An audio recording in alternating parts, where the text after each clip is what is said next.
Hello and welcome to the Merri-Cast, the show that puts you on the fast track to confidence in starting and growing your business. My guest this week is Alison Jones. Alison is the founder of Practical Inspiration Publishing, a business book publisher working with entrepreneurs, leaders and thinkers who want their ideas to make a real impact. Alison has so many great stories and her own large dollops of practical inspiration to throw around in this interview, so buckle in for this podcast. Before starting her own business, Alison spent many years in what we now call traditional publishing, working at organisations including Oxford University Press and Macmillan.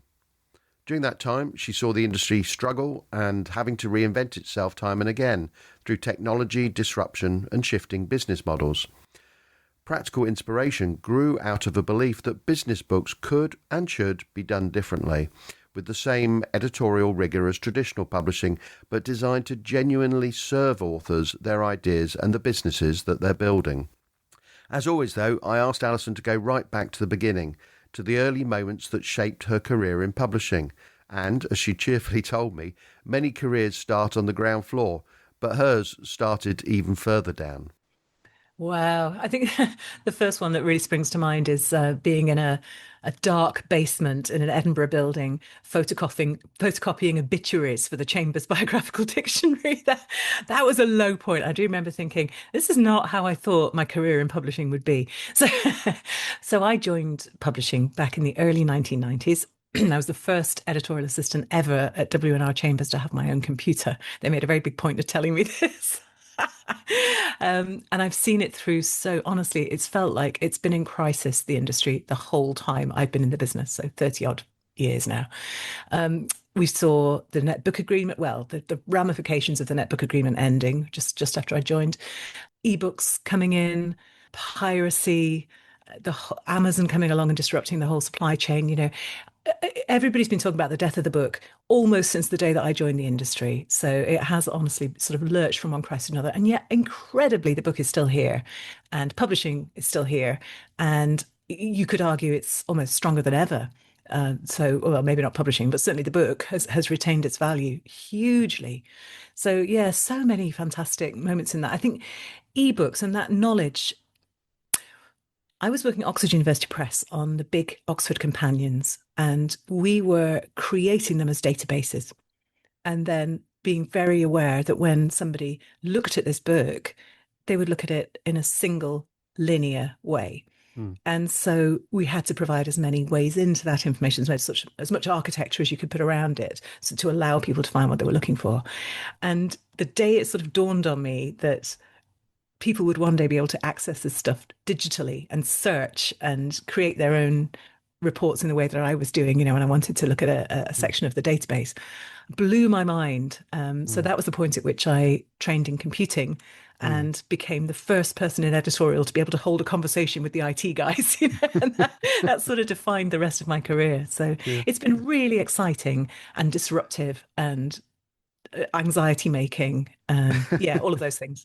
Okay, so before you entered this industry, which had been in perpetual decline, yet somehow we're still here. It's still there. I mean, what led you into that in the first place? You make it sound very unpromising, and sort of like you're going into this thing. But did you have a passion for publishing, or was it something you just saw a job ad one day? I mean, how did that bit start? I did fall into it, really. No, I was going to be a lawyer. And I had a place on a conversion course to do law and so on. And then I do remember it's about 6 weeks before my finals. It's like really bad timing, waking up and thinking, what am I doing? I don't want to be a lawyer. And being completely unable to sort of function and revise and focus because I just had this sort of existential panic of I'm on the wrong train. I don't want to be going this way, you know. So I took a day in the library looking at what colour is my parachute and, sort of just really thinking about what it was I did want to do with my life, and realised that books was the thing that really, every aspect of them, you know, the reading of them, the writing of them, the curating of them, that was what I really loved. So I got somehow. Had you grown up in a booky household particularly, or not really? Not particularly, but I'd sort of made it, you know, I was always the kid with their head in a book, you know, and they did furnish my mind. I was an only child, maybe that makes a difference, but yeah, no, books had always been really important to me. And it was interesting that my first reaction when I found myself stuck was to go and find some books that would help me. Mm. That's the non-fiction publisher's kind of vocational call. And I had a tutor who was a friend of somebody at W&R Chambers in Edinburgh. I was at Edinburgh University. She set up a meeting, and then during the course of that meeting, the woman had, the context was she'd just been let down by somebody who was going to be writing a book for them, and she said to me, "Can you write?" And I said, "Absolutely, yeah." And I left that sort of speculative meeting with a contract to write a book for them. It was absolutely ridiculous. So I started writing. And then before I got the job in-house, I was working as a bookseller. So I was at the sort of the two pointy ends of publishing. I was writing as an author, I was selling as a bookseller, and both of those were really great Mm. experience for the job that holds the two together, the publisher.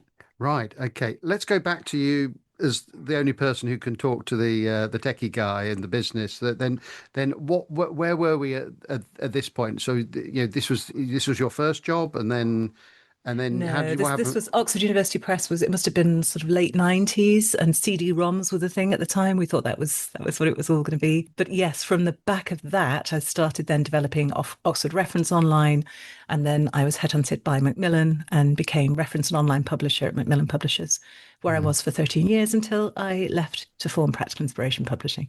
Yeah. Okay. So was that moment practical inspiration? Was that born out of a sudden moment of inspiration, or had it been a long time coming? You've been nurturing it for ages, and then you thought, well, this is it. This is my moment, or did it just happen one day? It's so funny, isn't it? The reasons why people do this. I think so I had done an MBA a few years before, and I did have a kind of thing in the back of my mind that, one day I will start a business. And it felt very distant and safe. And, something that future me would look at one day when the time was right. And then I discovered I was a director at Macmillan, and I discovered 2 years before it happened that we would be moving into central London. We were in Basingstoke in Hampshire, and we lived in a little village in Hampshire. I had two quite small children. And it was that really, that Mm. sort of sense of I don't want to live in London. We can't both commute. My husband was commuting to London because I was able to take the kids to school and all the rest of it. So logistically, this isn't going to work unless we move to London. I don't want to move to London. We can't really afford to move to London. And also, publishing is broken, it seemed Mm. to me. Mm. And so I retrained as a coach. And that was my idea. I was going to become a business coach. And Mm. then as soon as they found out I was a publisher, all my clients wanted to talk about was publishing their book. And it was this very gradual step-by-step realization that there was a really huge appetite for publishing with really high production and publishing editorial standards. But it didn't look like the traditional publishing that I was leaving behind. Right. Okay. So there you were, day one. So, I mean, did you actually have a break point, or did you sort of overlap a bit? Were you Overlapped a already bit. you Yeah. overlapped a It bit, was the right? side Okay. hustle for a year or so. Yeah. And I Right. think most entrepreneurs are like that. I think it's a really good thing to do to just start building things up, testing things out, building relationships and a network from the safety. I started taking every Friday off because I had quite a lot of holiday to use. And that was my hustle day. Right. So Friday is hustle day, and then what was there a tipping moment then that where hustle day actually started to spread a little bit into Thursday or the odd Wednesday, or I mean what how did you just have that moment where you just thought, whoop, here we go? So There was definitely a moment. My last day at Macmillan, I was chairing the Quantum Conference at the London Book Fair as Alison Jones, Director of Innovation Strategy, Palgrave Macmillan. And then the next day, the Tuesday, I was at London Book Fair itself as Alison Jones, Practical Inspiration. And I didn't have a stand anymore, and nobody was making lunch for me, and I had to make my own travel arrangements and so on. It was a bit brutal, but it was that sudden, and it was all at London Book Fair, which is, couldn't have been more appropriate. sort of people saying you look just like the Alison Jones I That's spoke to right. last week. Yes, but my lanyard is different, Luke.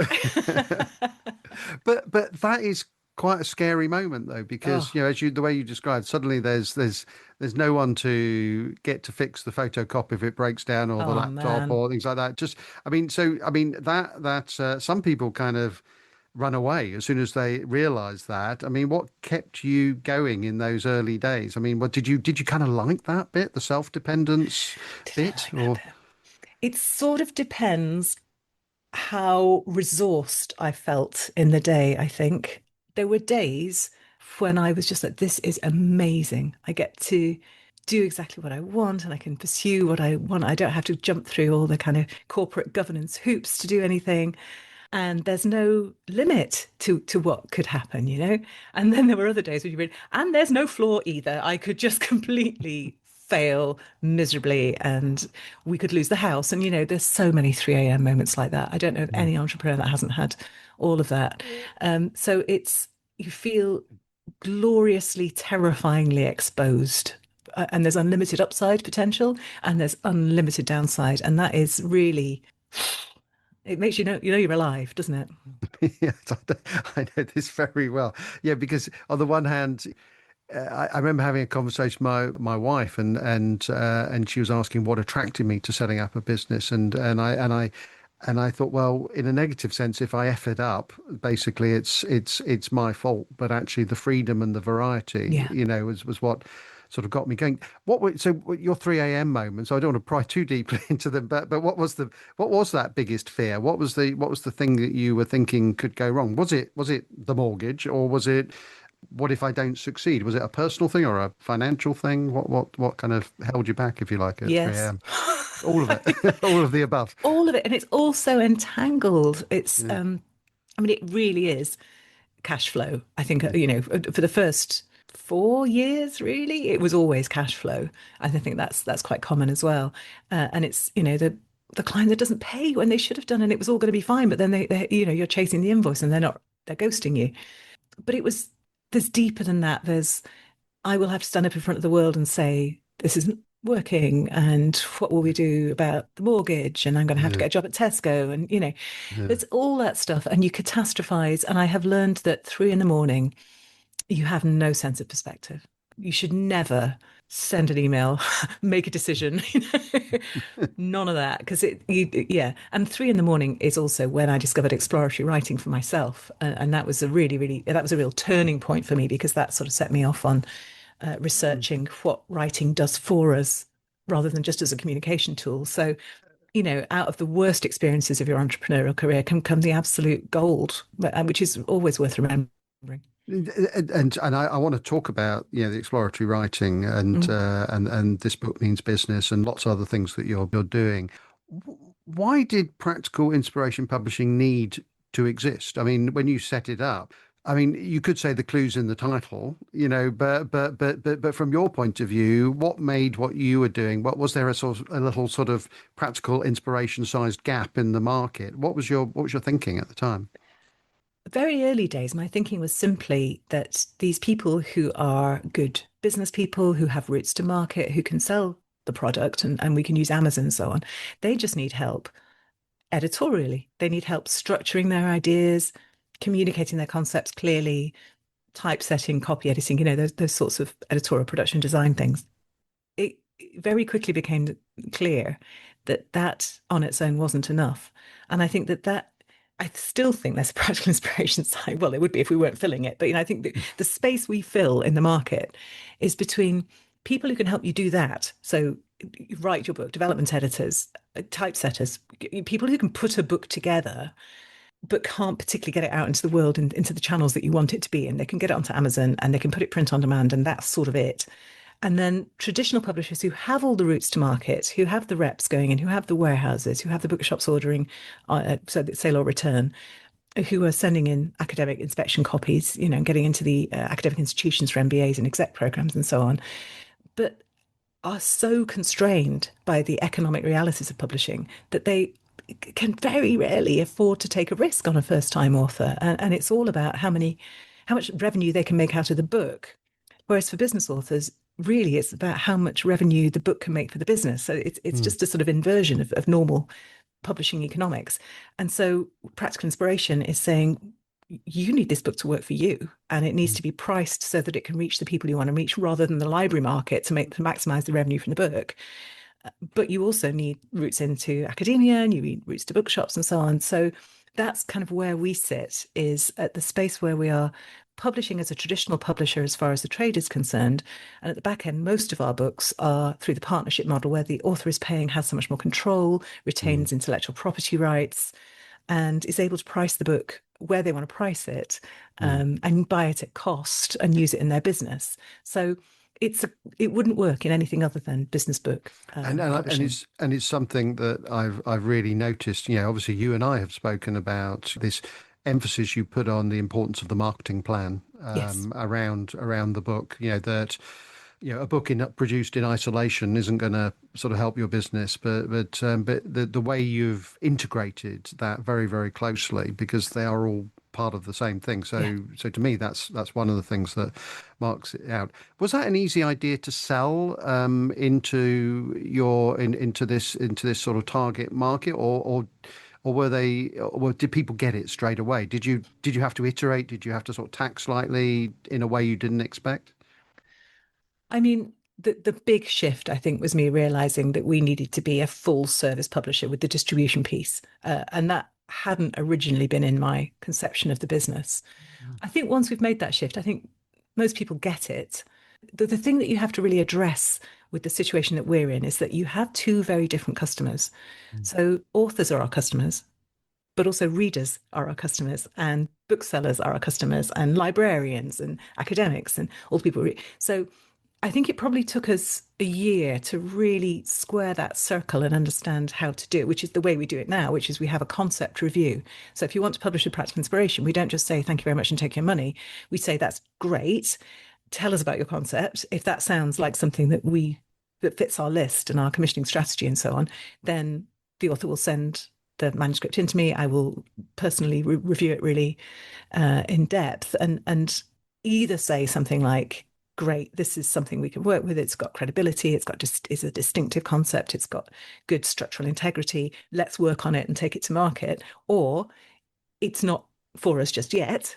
But if you take this feedback on board, send it back to me and we'll have a look. Or it's not going to be for us, but here's where you might want to take it. And that allows us to really curate our list in a way that a traditional publisher does. So it's that quality gate that traditional commissioning normally serves, while still, and it works really well because it means that the people we bring on board are going to be pleased with the outcome.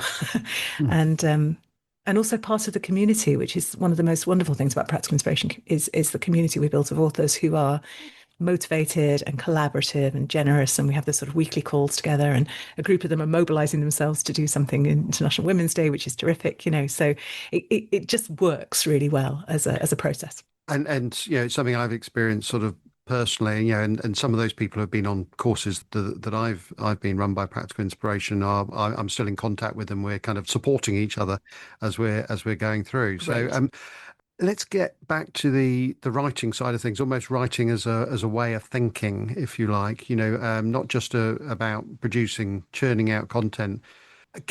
I've experienced this, but it'd be better to hear it from you, having experienced it with so many more authors, that how does that help entrepreneurs make better decisions?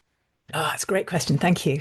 So it struck me quite early on that one of the really interesting things about working with people who are writing books is that when they come into the process, they are very focused on the output. They're very, very focused on the book and what it will mean to have it in the business and what it's going to look like. And that's, of course, absolutely, a huge part of it. But what always surprises them is how significant and impactful the process of writing the book is. It helps them really articulate their intellectual property. It forces them into a degree of clarity that they might not have had before. It deepens their mastery. They're researching it. They're learning more. They're making new connections. They're making new people.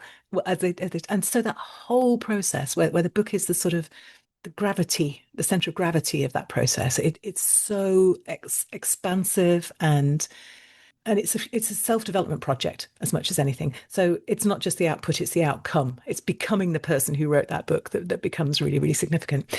And I was like, you don't actually have to be writing a book to benefit from a lot of this. You could just be asking yourselves those questions and really leaning into the writing to explore things, to find out what it is you think.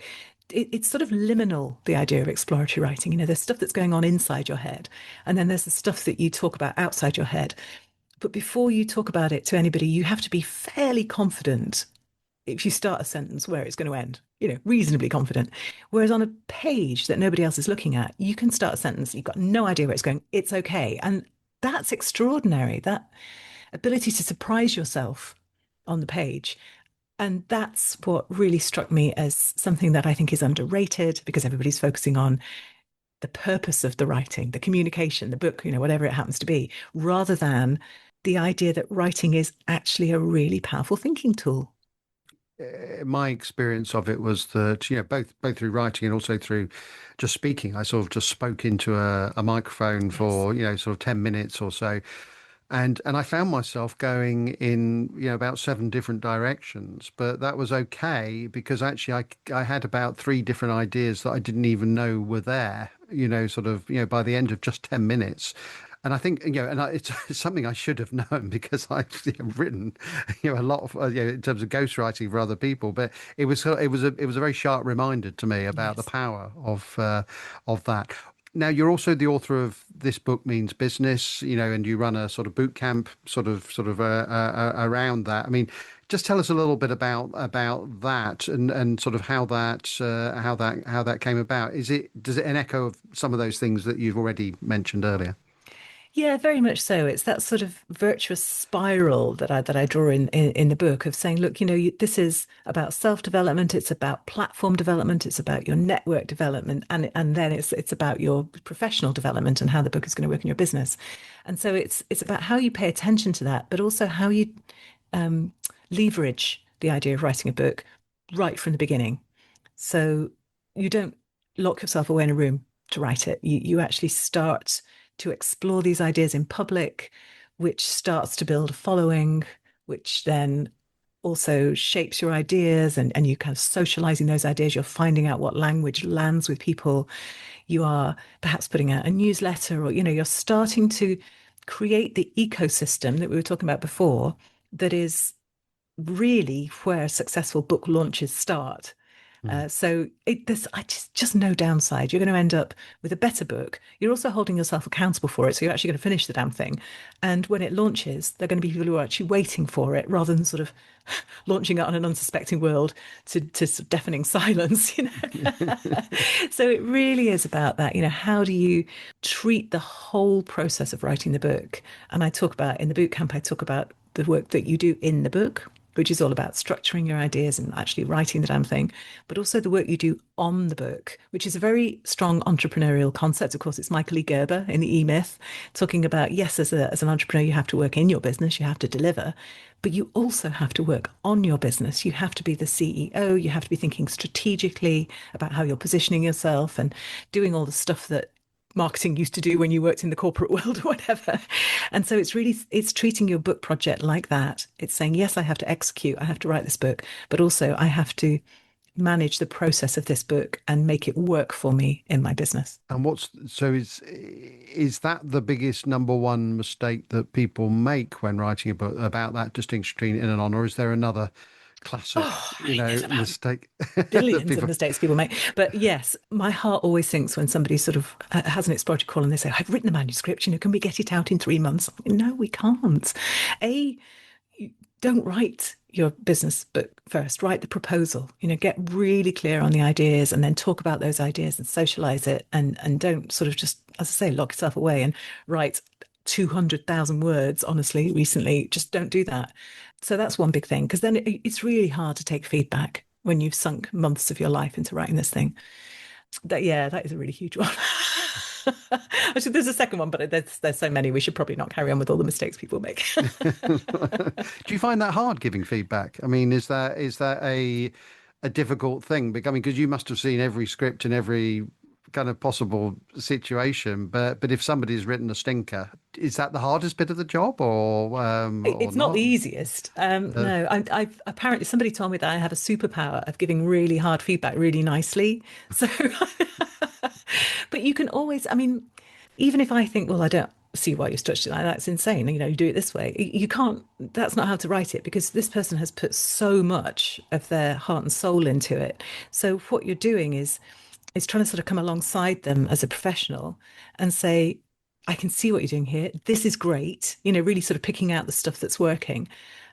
If you were to think about this, how would that work? So you're making a suggestion rather than just coming in and going, right, well, I can clearly see what needs to happen here. It needs to go like. So hmm. it's very much being humble as an editor. I think a lot of editors aren't very humble. So I always try and sort of, that there's stuff that that I just don't know, but I do know how to be an ambassador for the reader, and I do know how to structure a manuscript. So I'm going to bring that expertise, and we'll see if we can work together to improve this. And most people love that feedback. And that's the joy, I think, of working with business people rather than novelists, say. When you write a novel that's much more personal and emotionally connected to you. Whereas when you're writing a business book, most people are really happy to bring in expertise to make it better, and they don't see it as a sort of threat to their self-image or anything. Yeah.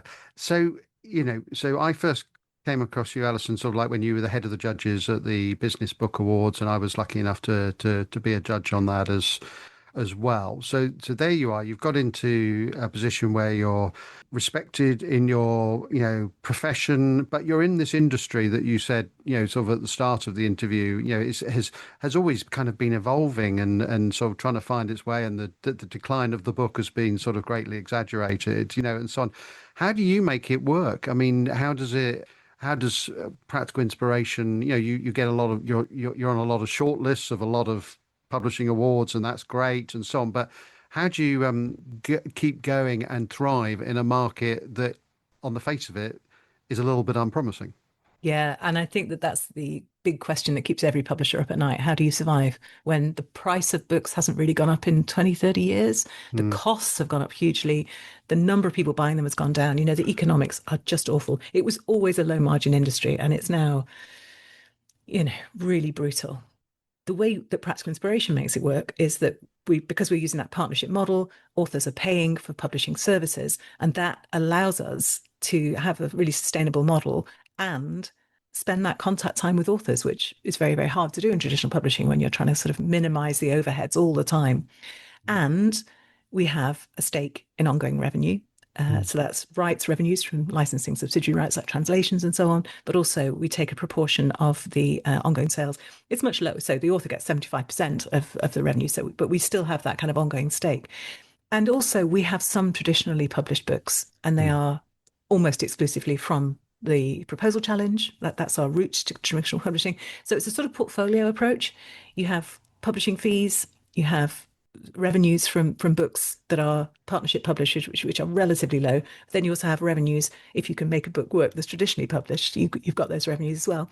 And we are really good at exploiting all the opportunities to sell books. So the UK trade is pretty tough. The US trade is pretty tough. But in Southeast Asia, they buy books at astonishing quantities like it used to be in the UK. And we're working with people like Skillsoft and people like Get Abstract to get the books in front of the corporate markets. And we're also into the library academic markets where they do have budget for books through inspection copies and so on. So it's about really going, well, where are the routes to market, and making sure that you're getting the books into those as regularly and as at high quality as you possibly can. Okay, so you've been in this industry for a long time, but you're not just a publisher. You've written yourself as an author, coaching, speaking, podcasting, and so on. What one of the entrepreneurial challenges is how do you decide how much time to allocate to what, and are you doing it purely from the point of view of, if I do this, this will help open up this market or make more profit, or what is the motive, or are you just doing things that you fancy doing? And I'm just interested in what that motivation is. Do you think strategically about how much time you allocate to what things and what's working for you and what isn't, or do you just like just leaping into things and so on? I mean, I'd say it's probably a mix of those two. I do have a very strategic approach so I actually have sort of three brands, if you like, underneath the sort of umbrella. There's Practical Inspiration Publishing, there's AlisonJones.com, which is the sort of speaking and writing thing of my own. And then there's the Extraordinary Business Book Club, which is the podcast and the community, I suppose, there as well. And all three of them, I've got a little triangular diagram, which is why I'm describing a triangle in the air with my finger. Sorry for anybody who's listening. All three of them are grouped around this sort of central core of championing the value of reading and writing for business. So that is the mission, if you like. That's the sort of central, and that's what gets me out of bed in the morning. And I just think, particularly as we are starting to incorporate AI and generative AI into writing, but also into thinking increasingly in business, I am absolutely doubling down on that mission, because I think that something like exploratory writing builds your own sense of your resourcefulness. Hmm. and reading long form, well argued nonfiction by a credible author who's done the research, fills your tank so much better than the obsequious crap that you can get out of your chat GPT model. So that's always been the driving force right from the beginning. And then you look where the opportunities are. So yes, and you also get the right people in. So getting, our sales and marketing director focused on international reps and international markets, and getting our marketing persons focused on academic inspection copy stuff, and getting our process people involved in setting up those systems. It is a really strategic sense of what are the doors to push on, and when you get a door opening, doubling down on that. And the great thing about being an entrepreneur is you sort of get to do what you like. So there, when I started the podcast 10 years ago, by the way, Yes. I didn't honestly care if anybody listened. It was all about getting people like Seth Godin on so I could pick their brains, and luckily I still love doing it. And that's why I do it. And if I didn't love doing it, I probably wouldn't do it, even if it made business sense to do it. So it's a combination. Yeah. And similar for this podcast, I just became obsessed with the entrepreneurial journey when I started on my own. So it's been a great way to sort of pick brains and so on. What, you've been doing this for a while now. I mean, is there something that I know you do a lot of things right, but is there anything that you do wrong on a regular basis that you just keep getting wrong as an entrepreneur, and you think, oh, there I go again. I've done that. What would other people say who know you within the business? I don't know whether I am flawed because I can't think of a single one, or because I can think of so many that I can't choose one. I don't know. I don't know which it is. I consistently overestimate what I can do in a day. Like, Yeah. really, still you're doing this? Oh, I will totally do that. No, I won't. I say yes too quickly. Yeah. And I learned years ago, my friend Liz Guster has this brilliant sort of triangulation principle where she mentally maps, again, it's all back to the triangle. So she'll have 3 points on her triangle. And I think mine, certainly, I can't remember what hers were originally, but mine is sort of profitability, self-development, and fun. And when I get something through, I have to sort of mentally map it and say, well, where does that sit on that triangle? And frankly, if it's none of them, I should be saying no. Hmm. And if it's one of them, but actually I'm depleted in somewhere else, and I'm good for fun right now, what I really need to do is work on the profit, or vice versa. So that's a really helpful way of deciding what you're going to say yes to and what you're not going to say yes to. And do I remember to do it every time? Absolutely not. So yeah, I Right. get that wrong all the time. But have you got better at saying no, when they don't fit in your little I triangle? think I have. I think I Yeah. have. I'm still pretty awful at it, but I think I'm better than I used to be. Okay. All right. So you mentioned the Extraordinary Business Book Club, which I love. And I mean, do you think there's a particular, is there a formula around books? I know you've got your challenges and and the boot camps and so on, but do you sniff a brilliant book from a long way out? Do you know you can see it, you can see it coming down that pipeline? Or, That's a great question. I mean, let's just deal with the question of formula for a minute, because I am yeah. quite anti-formula. Okay. And I think that there are quite a lot of book coaches and publishers out there who are like, here's the formula for your best-selling book and you can write it in a weekend.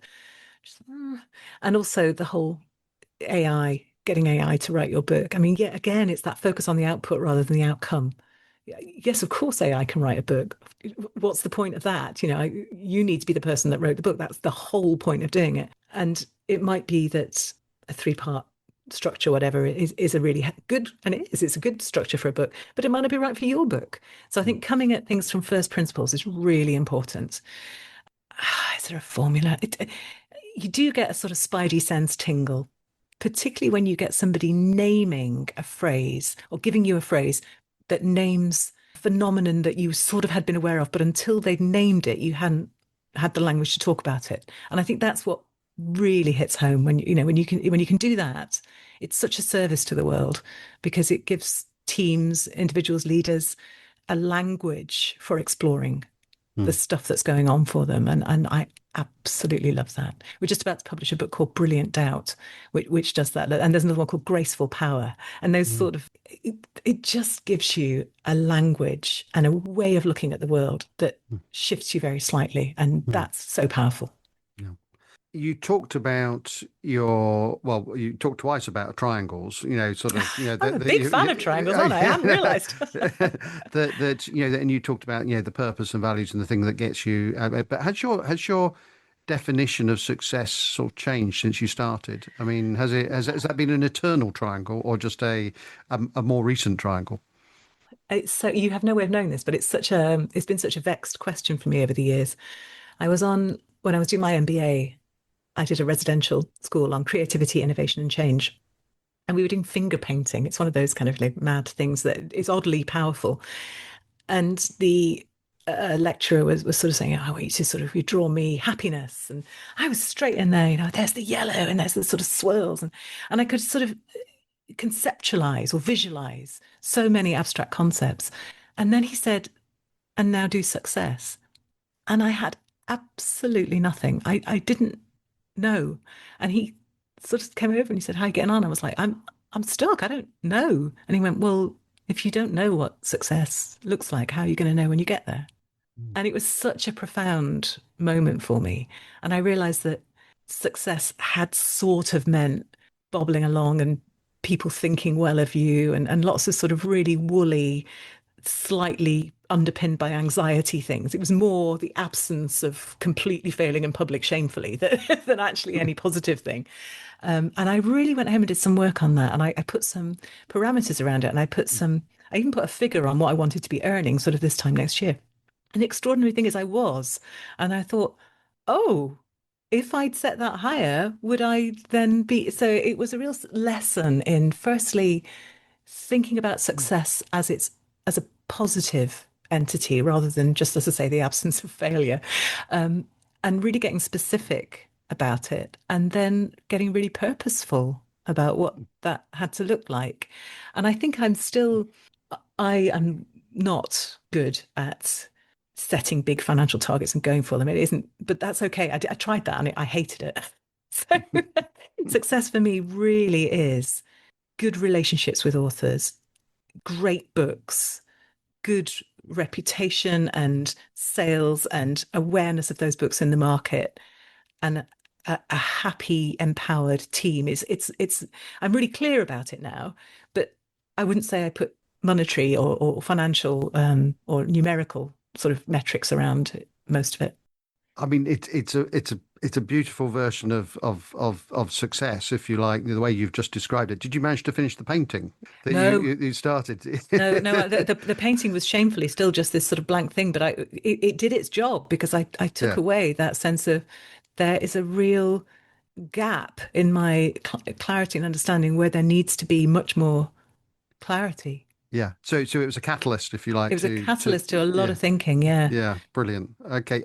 Finally, we want to give our listeners the confidence they need to succeed in what they're doing. I mean, drawing on your experiences, I mean, is there any guidance you would offer to anyone about launching or thinking of launching their first business? absolutely. How long have we got? Right. So one of the first things I did, and somebody gave me this advice, so I pass it on, in the purpose of paying it forward. I started, I mean, they said a notebook. I actually started a private blog on WordPress just so I'd sort of always have it there. And it's called What I Learned Today. And I every time I had a thought, because as you're planning this, you have so many ideas and so many to-dos, and you just need somewhere to capture them. So I started that up and I had little kind of action points myself and learnings. And I also made a point of speaking to everybody I knew who had set up their own business and asking them, what do you wish you'd known before you'd started? So I had a good sort of 2 years lead time in, as I say. So that was invaluable. Getting an accountant was one that came up like all the time. So I got myself an accountant really quickly. That was a good move. The other thing is a bit more numinous than that. And it was just a quote that somebody gave me, and I can't remember. I wish I could remember who it was, but it's a Victor Hugo quote. And it's in French, so I'm going to give you a sort of translation of it. But it's something like, be like the bird who, pausing a while on boughs too slight and feeling them give way, yet sings, knowing she has wings.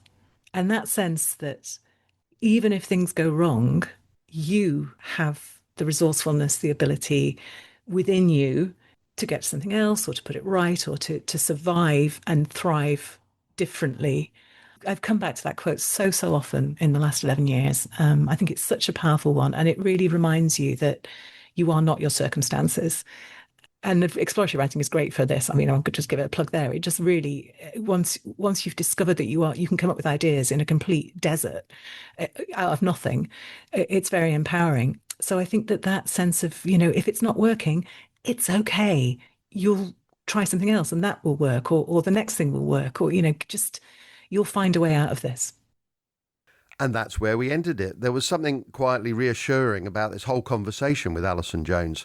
What stayed with me most was her sheer honesty about the entrepreneurial journey, the uncertainty, those 3 a.m. moments, and the constant balancing act between creativity, sustainability, and confidence in your own thinking.